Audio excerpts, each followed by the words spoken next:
बिस्मिल्लाहिर्रहमानिर्रहीम। अस्सलाम वालेकुम नाज़रीन, आप यूट्यूब चैनल देख रहे हैं। मैं इमरान खान हूँ। बहुत सारे लोगों की फरमाइश पे ये एक स्पेशल वीडियो मैं बना रहा हूँ जो रीजन की सूरत हाल है और ख़ास तौर पे जो भी हुआ वेनेज़ुएला और अमेरिका के बीच में, इसका बैकग्राउंड क्या है और अब नतीजा क्या निकलने वाला है। वेनेज़ुएला के बारे में ये कहा जाता है कि उसकी जो फ़ौज है वो लैटिन अमेरिका की सबसे तगड़ी फ़ौज है। यानी कागज़ों के ऊपर अगर आप देखें तो लैटिन अमेरिका की एक तगड़ी फ़ौज है। एक हफ़्ता पहले जो मदुरो था, इसने अपनी फ़ौज के आला तरीन अफसरान को बुलाकर अवार्ड्स दिए थे और उनके लिए बड़ी तालियां शालियां बजवाई थी। और इसको इस बात का आइडिया था कि अमेरिका के साथ कोई ना कोई पंगा हो सकता है। मदुरो ने बड़ी जज्बाती तकारीर भी की और ये अमेरिका को चैलेंज भी करता था और इन्हें इस बात का ज़ोम था कि हमारे यहाँ पे आके अंदर कोई अमेरिका कार्रवाई नहीं करेगा। और उन्हें ये लगता था कि उनकी फ़ौज भी मजबूत है, लेकिन बतदरीज पिछले लगभग 12 सालों से उन्होंने अपनी फ़ौज को तबाह बर्बाद कर दिया। इस वक्त जो वेनेज़ुएला की फ़ौज है उसकी सूरत हाल मैं आपके सामने रख देता हूँ। फ़ौज की जो तादाद है वो लगभग 1.5 लाख फ़ौजी हैं इस वक्त फ़ौज में, और कोई 2,50,000 टोटल रिज़र्व वगैरह मिला के ये बन जाते हैं। कोई 2.5 लाख से ऊपर इनके फ़ौजी। लेकिन ये फ़ौज सिर्फ कागज़ों में, इस फ़ौज का 60 से 70% तक लड़ने का जो सामान हरब है, जो लड़ाई में इस्तेमाल होने वाला सामान है या हथियार है, वो 60 से 70% तक इस फ़ौज के बर्बाद हो चुके हैं। और ये सारी की सारी फ़ौज जो है वो इस वक्त कारोबार के अंदर मुलव्वस है। ये वेनेज़ुएला की फ़ौज कौन कौन सा कारोबार करती है, वहाँ का जो आर्मी चीफ़ है उसको भी इस्तिस्ना है। उसके पास बहुत बड़े बड़े इख्तियारात हैं, बहुत खुले इख्तियारात हैं। और जो मेन ओहदा है फ़ौज की सरबराही का वो तो उसने अपने पास रखा हुआ था मदुरो ने। लेकिन जो वेनेज़ुएला का आर्मी चीफ व्लादिमीर पाद्रिनो लोपेज़, ये उसका नाम है, आप इसका फ़ोटो भी देख लें। ये जो व्लादिमीर है ये एक्चुअली फ़ौज को कंट्रोल करता था। ये जुलाई 2014 से चीफ है। नॉर्मली जो आर्मी चीफ होता है वो 3 साल होता है, 4 साल होता है, इससे ज़्यादा तो कहीं भी नहीं होता।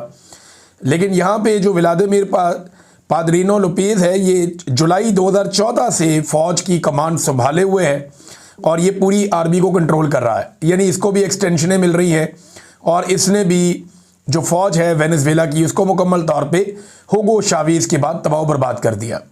फ़ौज वहाँ पे क्या क्या कारोबार कर रही है, जो वेनेज़ुएला की फ़ौज है वो होटल्स चला रही है, वो अपने टीवी चैनल चला रही है, वो अपने बैंक्स चला रही है, वो खुराक का काम भी कर रही है। यानी खुराक जो प्रोवाइड करते हैं लोगों को, जैसे दूध है, मक्खन है, चीज़ें हैं, उनमें भी काम कर रही है। फ़ौज अद्वियात का काम भी कर रही है। फ़ौज जो है वो तिजारत भी कर रही है। दरामदात और बरामदात में फ़ौज का बहुत बड़ा हिस्सा है कारोबार में, और पोर्ट का कारोबार भी फ़ौज कर रही है। अदालती मामलात में फ़ौज को इख्तियारात दिए गए हैं, वो उसके अंदर भी मुदाखलत कर लेते हैं। बिजली की कंपनियां भी वेनेज़ुएला की फ़ौज चला रही है, उनके पास जो है वो बिजली का कारोबार भी है फ़ौज के पास। रियल स्टेट का कारोबार फ़ौज का बहुत ज़बरदस्त चमकता है। ख़ास तौर पे जो साहिली इलाके हैं वहाँ पे बड़े बड़े प्लाटों पे, बड़ी बड़ी बिल्डिंगों पे, बड़े बड़े फ्लैट्स का जो कारोबार है वो फ़ौजी करते हैं और दुनिया के कई ममालिक के लोगों को वो वहाँ पे प्रॉपर्टीज़ बेचते हैं। इसके अलावा जो है वो इमिग्रेशन बिजनेस में भी फ़ौज के लोग जो हैं वो इन्वॉल्व हैं। मादनियात का धंधा ये फ़ौज बहुत बड़े पैमाने पे करती है। ख़ास तौर पे जो हीरे निकलते हैं, अब हीरे भी बहुत बड़े पैमाने पे निकलते हैं। मैं आपको बताता हूँ आपको क्या क्या निकलता है वेनेज़ुएला से, आप हैरान हो जाएंगे। ये जो हीरे निकलते हैं और जो बाकी मादनियात निकलती हैं उनमें फ़ौज का बहुत बड़ा हाथ है। फ़ौज उसमें बहुत ज़्यादा पैसा बनाती है। तो जनाब ये है वेनेज़ुएला की फ़ौज की हालत। इनके जर्नैलों की मैंने तस्वीरें और वीडियोस देखी, उनके पेट निकले हुए और अजीबोगरीब उनकी सूरत हाल है। ऐसा लगता है कारोबारी लोग हैं और बेड़ा ही गर्क हुआ पड़ा पूरी फ़ौज का। एक प्रोफेशनल फ़ौज को गुज़िश्ता लगभग 12-15 साल में तबाह बर्बाद करके रख दिया। यानी एक ऐसी फ़ौज जो प्रोफेशनल फ़ौज थी, जिसके पास हथियार थे, जिसके पास एयरफोर्स थी, जिसके पास बड़ी तादाद थी, उस फ़ौज का सत्यानाश करके रख दिया। फ़ौज की वो हालत कर दी कि फ़ौज के पास लड़ने की सलाहियत नहीं रही और फिर फ़ौज ने ही अमेरिका के हुक्म के मुताबिक लड़ने से इनकार कर दिया। यानी ये जो खबरें आ रही ना रॉयटर्स पे और मुख्तलिफ जगहों पे, ज़राए यही बता रहे हैं कि ये इनसाइड काम डला है।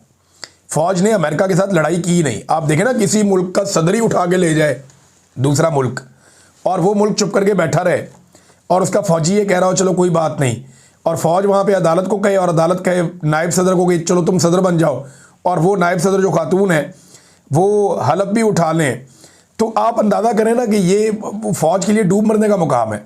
लेकिन क्योंकि वेनेजुएला की फ़ौज कारोबार करती है, वो पैसे बनाती है, उनके जर्नैल एक्सटेंशंस लेते हैं, उनके जर्नैलों ने बहुत माल इकट्ठा किया है और अब वो प्रॉपर्टी डीलर बन चुके हैं। अब उन्हें सिर्फ पैसा दिखाई देता है, वो अय्याशी की ज़िंदगी गुजार रहे हैं, वो और उनके ख़ानदान। लिहाजा ये लड़ने वाली फ़ौज रही नहीं। आहिस्ता आहिस्ता शुरू में लड़ती थी, अब वो लड़ने वाली फ़ौज रही नहीं। तो अमेरिका ने बड़े आराम से उनका सदर उठाया और सदर उठाकर ले गए। अब वहाँ पे मादनियात कौन कौन सी हैं, यानी अमेरिका वहाँ गया तो गया क्यों, ये एक बड़ा सवाल है ना। अच्छा, कई लोग पाकिस्तान में कह रहे हैं कि शुक्र करो हमारे पास एटम बम है, वरना हमारे हुक्मरानों को भी ऐसे ही उठाकर ले जाता अमेरिका। भाई, हमारे हुक्मरानों को अमेरिका तब उठाकर लेकर जाता ना जब अमेरिका को रिजीम चेंज करने के लिए उनको उठाने की ज़रूरत पड़ती। भाई, उधर तो रिजीम चेंज नहीं हो रहा था ना, उधर तो साइफर से काम नहीं चल रहा था। पाकिस्तान में वही काम साइफर से चल गया, तो अमेरिका को कमांडो भेजने की क्या ज़रूरत है। जिस दिन अमेरिकन हेलीकॉप्टर के अंदर बैठ के एबटाबाद आए थे और उसामा बिन लादेन को उठाकर ले गए थे, और एबटाबाद जो है वो एक मिलिट्री शहर है, फौजी तनसीबात और फौजी एतबार से बड़ा मशहूर शहर है, पीएमए है जहाँ से फ़ौज अपना आगाज़ करती है।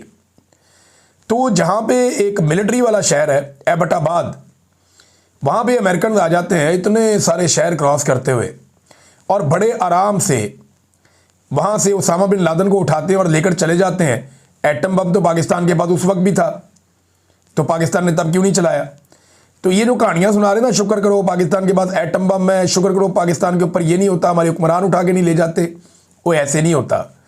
अमेरिका को जहाँ पे जो ऑपरेशन करना होता है वो उसके मुताबिक करना होता है, क्योंकि पाकिस्तान में उन्हें इस तरह के वफादार मैसर हैं जो उनके एक साइफर पे या एक इशारे पे रजीम चेंज ऑपरेशन कर देते हैं। लिहाजा उन्हें वहाँ पे वेनेजुएला जैसी कार्रवाई नहीं करनी पड़ती। हाँ, वेनेजुएला के फौजियों ने कहा ले जाओ चुप के, और हम कोई कार्रवाई नहीं करेंगे, तो वहाँ पे ज़रा फार्मूला थोड़ा डिफरेंट हो गया। अमेरिका ने पूरी दुनिया को अपनी ताकत भी दिखा दी। वेनेजुएला के बाद जो है ना नादरीन, 161 टन सोने के ज़खायर हैं, 161 टन सोने के ज़खायर हैं। पाकिस्तान के पास तो बहुत थोड़े हैं। दूसरा, उनके पास सोना है कितना, 8000 टन सोना, 8000 टन सोने की मादनियात, यानी वो उनके पास ज़ेरे ज़मीन या वो जहाँ से वो निकालते हैं सोना, तो जो तखमीना है वो 8000 टन सोने का है। 1000 टन के करीब ये एक और बड़ी कीमती धात है, इसे ओरिनोको माइनिंग आर्क कहते हैं, शायद मैं ठीक नाम ले रहा हूँ, मैंने पहले नाम नहीं सुना। तो ये 1000 टन के करीब है, ये भी फ़ौज निकालती है। दुनिया के सबसे बड़े ज़खायर हैं ये उसके। कॉल्टन है यहाँ पे जी, ये मोबाइल फ़ोन के अंदर, बैटरियों के अंदर बहुत इस्तेमाल होता है, बड़ी कीमती धात है। ये जनाब 1 लाख टन वहाँ पे मौजूद है, बहुत कीमती धात है ये वेनेजुएला में, और ये दुनिया के सबसे बड़े ज़खायर में से एक है। लोहा और दीगर धातें जो हैं वो 4.1 अरब टन वहाँ पे मौजूद हैं, और ये आला क्वालिटी की हैं। एल्यूमिनियम 320 मिलियन टन है, वहाँ से हीरे भी निकलते हैं, यानी मिलियंस ऑफ डॉलर्स के हीरे हर साल वहाँ से निकलते हैं। 30-40 मिलियन डॉलर के बता रहे थे कि इन हालात में भी वहाँ से हीरे निकल रहे हैं, कमाल हो गया। निकल 5 लाख टन वहाँ पे मौजूद है। इसके अलावा चूना, पत्थर, फॉस्फेट और कोयला, ये बहुत बड़ी मिकदार में ये वहाँ पे मौजूद है वेनेजुएला में। तो ये वो सारी चीज़ें हैं जो किसी को भी मुंह में पानी भराएगा कि चलो चल के इन चीज़ों पे कब्जा करें। तो बज़ाहिर तो अमेरिका ने ऐसा कर लिया, लेकिन एक स्टेटमेंट आया है वेनेजुएला की जानिब से, और वेनेजुएला की जो नायब सदर है जिसने इस वक्त हलफ लिया है वो खातून है, और डेलसी उनका नाम है। वो ये कहते हैं कि मादुरो ही हमारे सदर हैं जिसको उठा के ले गया अमेरिका, और दूसरा उन्होंने अमेरिका से मुतालबा किया कि उन्हें फ़ौरन रिहा किया जाए, वापस किया जाए। नंबर 3, उन्होंने कहा जी वेनेजुएला किसी भी मुल्क की कॉलोनी नहीं बनेगा, जबकि ट्रंप ने कहा कि नहीं, जो मर्ज़ी आप कर लें, आपको हमारे मुताबिक चलना पड़ेगा, वरना फिर इससे भी ज़्यादा भयानक अंजाम होगा। पाकिस्तान का रद्दअमल बड़ा इंटरेस्टिंग है। पाकिस्तान का रद्दअमल यह है कि हमारा कोई रद्दअमल ही नहीं है, हमारा मौक़िफ़ यह है कि हमारा कोई मौक़िफ़ ही नहीं है। पाकिस्तान ने जो स्टेटमेंट जारी किया, ये देखें कितना मज़े का है। पाकिस्तान ने कहा, दफ्तर ख़ारजा के तर्जुमान ताहिर अंद्राबी ने अपने बयान में कहा कि पाकिस्तान वेनेजुएला के हालात पर तशवीश का इजहार करता है और बहरान के खात्मे के लिए तहम्मुल और कशीदगी में कमी की ज़रूरत पर जोर देता है। ना इनको कुछ कहा, ना उनको कुछ कहा, कोई हमारा रद्दअमल, कोई हमारा नुक्ता नज़र है ही नहीं, ना 3 में ना 13 में। तो ये जनाब पाकिस्तान का जो है वो रद्द-ए-अमल है इस मामले के ऊपर, जो बिल्कुल ही होम्योपैथिक है, ना इसका कोई फ़ायदा ना इसका कोई नुकसान। बहरहाल कुछ ममालिक का रद्द-ए-अमल बड़ा सख्त आया, चीन, रूस और बरतानिया समेत दीगर ममालिक का कुछ सख्त रद्द-ए-अमल है। और सदर निकोलस मादुरो के ख़िलाफ़ कार्रवाई और गिरफ्तारी के ऐलान के बाद आलमी सतह पर काफ़ी भूचाल आया। अक़वाम मुत्तहिदा जो है उसकी सलामती कौंसिल का हंगामी इजलास तलब किया गया है और सेक्रेटरी जनरल एंटोनियो गुतेरेस ने खबरदार किया कि वेनेज़ुएला में हालिया पेशरफ्त बैनुल अक़वामी कानून के लिए एक ख़तरनाक मिसाल बन सकती है। और उनके तर्जुमान के मुताबिक सेक्रेटरी जनरल इस बात पर शदीद फ़िक्रमंद है कि अमेरिका की कार्रवाई से खित्ते में अदम इस्तेहकाम पैदा हो सकता है और अक़वाम मुत्तहिदा के चार्टर के उसूलों की खिलाफ वर्जी हुई है। कोलंबिया ने दरख्वास्त दी थी कि इजलास बुलाया जाए, जिसकी चीन और रूस ने हमायत की, जबकि वेनेज़ुएला ने भी बाज़ाब्ता तौर पर सलामती कौंसिल से रुजू किया है। बहरहाल अब जल्द सलामती कौंसिल का इजलास बुलाया जाएगा अक़वाम मुत्तहिदा का, लेकिन अक़वाम मुत्तहिदा जो है ना वो मम्मी डैडी इदारा है और ताकतवर जो है उसी के हाथ में लाठी और उसी की भैंस, यही हम देख रहे हैं इस वक्त। तो जो दिल किया इसराइल का उसने वो किया, जो दिल किया अमेरिका का उसने वो किया, जो दिल किया रशिया का उसने वो किया, और सारे मिलकर भी उन्हें नहीं रोक पाए। अक़वाम मुत्तहिदा जो है ना अमली तौर पे तकरीबन अब ख़त्म ही हो चुका है। ये मामलात ख़त्म होने के बाद तस्वीर का एक जगह बनी हुई है जिसको बतौर हथियार इस्तेमाल किया जाता है। बहरहाल कोई इसके अंदर जान बाकी नहीं रही। अच्छा, इसमें जो जिन ममालिक ने इसके ऊपर एहतजाज किया है उन्होंने यानी अलग अलग किस्म का रद्द-ए-अमल है। अब बरतानिया का रद्द-ए-अमल कोई इतना वो नहीं है उस तरह का। कुछ लोगों ने तो इसके अंदर जश्न मनाए, बड़ी खुशियाँ मनाई, और वो ये कह रहे हैं कि एक मुजरिम जो है उसको गिरफ़्तार किया गया है, स्मगलर जो है उसको कैदी बनाया गया है, और कहीं उन्हें मगवी कहा जा रहा है कि जनाब उन्हें अगवा किया गया है और उन्हें जनाब रिहा किया जाए। अब इसमें चीन का और जो रूस है उसका रद्द-ए-अमल जो है वो सख्त है। वो समझते हैं कि ये नामुनासिब कार्रवाई हुई है और इसको पुरअमन तरीके से इस मसले का कोई हल निकाला जाए। पाकिस्तान का मौक़िफ़ मैंने आपको पहले बता दिया। तो नाज़रीन, ये अब अमेरिका का प्लान क्या है? अमेरिका का जो प्लान है वो आहिस्ता आहिस्ता वेनेज़ुएला के जितने भी तेल के ज़ख़ायर हैं उन पे कंट्रोल करेगा, जो मादनी ज़ख़ायर है उन पे भी कंट्रोल करेगा, और वेनेज़ुएला को अपनी एक कॉलोनी की तरह चलाने की कोशिश करेगा। और डोनाल्ड ट्रंप ने ये फार्मूला बता दिया है। ये तेल अमेरिका चाइना को भी बेचेगा, बाकी ममालिक को भी बेचेगा। चाइना का जो इंटरेस्ट है वो तेल के अंदर है। वेनेज़ुएला से तेल जाता था, अमेरिका यहाँ पे तेल की पैदावार को बढ़ा देगा। यानी ये पैदावार बढ़ा के अमेरिका बहुत ज़्यादा कर सकता है। यानी अभी ये बहुत महदूद पैमाने पे यहाँ से तेल निकल रहा है वेनेज़ुएला से, अमेरिका इसको 3-4 गुना कर देगा और बेशुमार पैसा इसमें डॉलरों की सूरत में निकल के अमेरिकन इकॉनमी का हिस्सा बनेगा। अमेरिका उन पैसों का एक हिस्सा जो है वेनेज़ुएला पे भी लगाएगा। वेनेज़ुएला के हालात अब मुझे नहीं लगता कि बहुत जल्दी नॉर्मल होंगे, बल्कि ये हालात ऐसा लगता है कि मज़ीद ख़राब भी होते चले जाएंगे। वेनेज़ुएला को जो सज़ा मिली है वो ज़्यादातर मिली है इस वजह से कि उनकी फ़ौज के अंदर कोई दमखम नहीं था और मीर जाफ़र और मीर सादिक मौजूद थे, और लगातार उनकी फ़ौज में एक्सटेंशनें चल रही थी और टेंशनें चल रही थी, और बड़े बड़े पेटों वाले अजीबोगरीब किस्म के लोग, ज़हनी मरीज़ वहाँ पे मुसल्लत कर दिए गए थे। देखिए, अमेरिका की फ़ौज कारोबार नहीं करती, चीन की फ़ौज कारोबार नहीं करती, बरतानिया और फ्रांस की फ़ौज कारोबार नहीं करती, जर्मनी की फ़ौज कारोबार नहीं करती, रशिया की फ़ौजें कारोबार नहीं करती, तो पाकिस्तान की फ़ौज कारोबार क्यों करती है? बिल्कुल वेनेज़ुएला में जैसे फ़ौज कारोबार करती थी वैसे ही पाकिस्तान की फ़ौज भी कारोबार करती है, और पाकिस्तान की फ़ौज भी अपने कारोबारी अहदाफ बढ़ा रही है। यानी यहाँ पे भी आप देखें ना, PIA ले लिया, शिपिंग कॉरपोरेशन ले ली, दीगर बहुत सारे जो एरियाज़ हैं उनके अंदर फ़ौज अपना SIFC के ज़रिए से भी, दीगर ज़राए से भी वो अपना कारोबार के अंदर अपना इंटरेस्ट बढ़ा कर रही है। जब भी फ़ौजें कारोबार में लग जाती हैं तो उनकी दिफाई नुक्ता नज़र से उन्हें नुकसान होता है।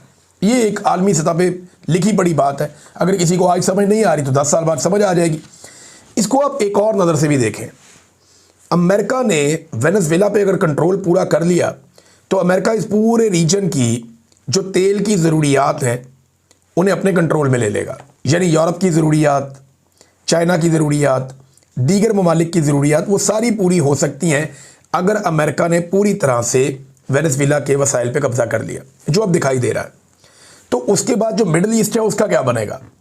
नाज़रीन, याद रखिएगा कि मिडल ईस्ट में रेड सी, ये आप तस्वीर नंबर 1 देखिए सबसे पहले। इसमें आपको समझ आएगी कि एक्चुअली जो सारा गेम है वो अब रेड सी की तरफ जा रहा है। ये एक समंदर है जिसे बहिरा अहमर कहते हैं, अंग्रेजी में इसको रेड सी कहते हैं। ये आपको एक लाल रंग के बॉक्स में नज़र आ रहा है, रेड सी लिखा हुआ। ये जो समंदर का हिस्सा है ना, ये मेन जो बड़ा समंदर है जिसे आप बहिरा अरब कहते हैं, उसमें से एक लाइन अंदर जाती है। एक तरफ अफ्रीका है, एक तरफ गल्फ ममालिक है, अरब ममालिक है। अरब ममालिक में आपको नज़र आ रहा है सब्ज़ रंग में यमन, उसके साथ आपको ओमान जामनी कलर में नज़र आ रहा है। ऊपर आपको सऊदी अरेबिया नज़र आ रहा है, ओमान के साथ दुबई आपको नज़र आ रहा है, यूएई, और उसके साथ बिल्कुल छोटा सा मुल्क कतर भी आपको नज़र आ रहा है। सामने की तरफ ईरान है, इराक है। अच्छा, ये ईरान और सऊदी अरब के बीच में भी एक समंदर का रास्ता है, समंदर अंदर तक गया हुआ है, जिसको पर्शियन गल्फ कहते हैं। लेकिन ये जो दूसरी तरफ समंदर अंदर गया हुआ है ना, ये समंदर यूरोप तक चला जाता है। यहाँ पे भी आगे समंदर का रास्ता बंद हो जाता था, दोनों तरफ बंद होता था, लेकिन इधर वाली साइड से इन्होंने एक बहुत बड़ी नहर बना दी मिस्र के अंदर से। ये नहर जो मिस्र के अंदर बनाई गई ना, ये लगभग कोई जो नहर की लंबाई है ना, वो तकरीबन आप समझ लें कोई 193 किलोमीटर है। 193 किलोमीटर लंबी है, कोई 700 फुट से कभी कम कभी ज़्यादा चौड़ी है। इसकी गहराई जो है 70 से 80 फुट तक है। तो ये पूरी नहर जो है वो एक समंदर को दूसरे समंदर से मिलाती है। ये रेड सी जो है ये जाके मेडिटेरेनियन सी से मिलता है, जिसे आप बहरे रूम कहते हैं। ये उससे जाकर मिलता है, और यूरोप की तरफ जो रास्ता है एशिया से, एशिया और यूरोप के बीच में जो रास्ता है वो आधा रह जाता है। इसकी वजह से आपका खर्चा और ख़तरा बहुत कम हो जाता है जब आपके बहरी जहाज़ इस रास्ते से गुजरते हैं। यानी ये जो यमन के पास से आगे रास्ता जा रहा है समंदर में, और आगे जाके ये स्वेज़ कैनाल, ये आप देखें ना एक और तस्वीर, यहाँ पे आपको ये स्वेज़ कैनाल लिखा हुआ नज़र आ रहा है रेड कलर में। ये रेड सी से मेडिटेरेनियन सी का ये रास्ता है, ये नहर बनाई गई है 193 किलोमीटर लंबी। तो ये इस नहर के ज़रिए से दो समंदर आपस में मिलते हैं, और एशिया के जहाज़ पहुँचते हैं यूरोप में, और यूरोप के जहाज़ पहुँचते हैं एशिया में। और ये जो बिल्कुल ये स्वेज़ कैनाल है, इसे थोड़ा अगर आप नीचे हैं तो सऊदी अरब ने अपने आखिरी कॉर्नर के ऊपर अपना एक बहुत बड़ा शहर आबाद करने का फैसला किया है, जिसको न्यूम सिटी कहते हैं। ये तीसरी तस्वीर के अंदर आप ये देख लें, ये सऊदी अरब का इसराइल से ये नज़दीक है। ये वो शहर है जो मिस्र के करीब है, और बिल्कुल जो नहर स्वेद है उससे नीचे आप आ जाएं तो रेड सी जहाँ इख्तिताम होता है वहाँ पे ये शहर है। ये बहुत खूबसूरत इलाका है, यहाँ का समंदर बड़ा शानदार है। तो इसलिए यहाँ पे सऊदी अरेबिया एक बहुत बड़ा अपना शहर बना रहा था। अब अगर आप ये सारे मिडल ईस्ट को देखें तो आपको समझ आ जाएगी कि ऊपर वाला समंदर और नीचे वाला समंदर, यानी अरेबियन सी को और मेडिटेरेनियन सी को, दोनों को मिलाने वाली नहर स्वीज़ है, जो रेड सी से होके एक रास्ता ऊपर जाता है मिस्र के बीच में से गुजरता हुआ। अच्छा, ये जो रेड सी है ना, ये है इस वक्त एक प्रॉब्लम की जगह। आप रेड सी में देखें ना तो एक तरफ आपको नज़र आएगा मिस्र, उसके नीचे सूडान, सूडान के नीचे आपको दीगर मुल्क आ जाते हैं, और फिर एंड में नीचे इथोपिया भी आ जाता है, और एंड में नीचे आके आपका सोमालिया, और एक जिबूती भी है बीच में मुल्क। तो ये हो गई अफ्रीका वाली साइड। लेकिन अगर आप इसकी दूसरी साइड देखें, जो अरब वाली साइड है, तो वहाँ पे यमन और सऊदी अरब है, और उसके ऊपर जॉर्डन है, और जॉर्डन के ऊपर जो है वो फिर दूसरे मुल्क हैं। और अगर पिछली साइड देखें तो वहाँ पे ओमान है, और यूएई है, और कतर है। ये है जनाब मिडल ईस्ट का पूरा नक्शा। ये जो रेड सी का एरिया है ना, ये एरिया बहुत कीमती हो गया है, सबकी तवज्जो यहाँ पे है। यमन का वो एरिया जो रेड सी को लगता है, यूएई वहाँ अपनी ताकत हासिल करना चाहता था, पिछले दिनों फंडा हुआ। सऊदी अरब ने बिल्कुल एक तरह की शट अप कॉल दी, और सऊदी अरब ने पूरा कंट्रोल वापस लिया। अब यमन की सूरत हाल ये है, सऊदी अरब यहीं पे न्यूम सिटी बना रहा है, इसी समंदर के ऊपर रेड सी पे, जबकि सूडान के अंदर शदीद लड़ाई चल रही है, कत्लेआम हो रहा है, और वहाँ से सोना और दीगर धातें निकाली जा रही हैं, और उसके पीछे भी यूएई और साथ ही साथ लीबिया, क्योंकि लीबिया का एक बॉर्डर भी सूडान के साथ लगता है अगर आप देखें तो ये मिलकर यहाँ पे कार्रवाई कर रहे हैं। और इसमें पाकिस्तान ने लीबिया का साथ भी दिया है। लीबिया के वो जो ग्रुप हैं, बागी ग्रुप, उनसे मिलकर भी आए आसिम मुनीर साहब। तो अब लीबिया के अंदर से जो है वो सोना और दीगर ज़खायर निकाले जाएंगे, और दरियाए नील भी इधर से ही गुजरता है। तो यहाँ चरागाहें बहुत अच्छी हैं, यहाँ फसलें बहुत अच्छी होती हैं, और अगर किसी को एक्सपेंशन करनी है तो इस वक्त सूडान एक ऐसी बेयारो मददगार और यतीम ज़मीन है जिस पे जाके कोई कब्ज़ा कर सकता है। तो ये नाज़रीन इस खित्ते का मैंने आपको बताया कि यहाँ पे ऐसा लगता है कि एक टेंस सिचुएशन पैदा हो जाएगी आने वाले दिनों में। अच्छा, ये इन मुल्कों के बीच में कोई किसी किस्म की टेंशन ना हो, इसको रोकने के लिए हमेशा मगरबी ममालिक या अमेरिका ये अपना रोल प्ले करते रहे कि अगर यहाँ पे लड़ाई हो जाती है तो पूरी दुनिया की जो तेल की सप्लाई है वो डिस्टर्ब हो जाएगी। लेकिन अब क्योंकि अमेरिका के पास वेनेजुएला का कंट्रोल है और वो तेल की सप्लाई को तेज़ कर सकता है पूरी दुनिया में और बहुत पैसा कमा सकता है, और पाकिस्तान ने हाल ही में अमेरिका से एक तेल का जहाज़ आया जिसको पाकिस्तान ने रिसीव किया। हालांकि पाकिस्तान को यहाँ गल्फ में हर तरफ तेल मिलता है, लेकिन अमेरिका से जहाज़ आया और अमेरिकन जहाज़ों को रोकने की दुनिया में किसी के अंदर कोई जुर्रत भी नहीं है। लिहाजा क्या पाकिस्तान, इंडिया और ये आसपास के ममालिक अब अमेरिका से तेल खरीदेंगे? ये एक बहुत बड़ा सवाल है ना। अगर गल्फ के अंदर जो एक कमज़ोरी थी सारे मगरबी ममालिक की कि यहाँ लड़ाई होएगी तो तेल की सप्लाई मुतासर हो जाएगी, अब इतनी बड़ी सप्लाई ऊपर अमेरिका खोलने वाला है तो यहाँ पे एक झगड़े जैसी कैफियत बज़ाहिर दिखाई दे रही है, और ये रेड सी के आसपास का इलाका है।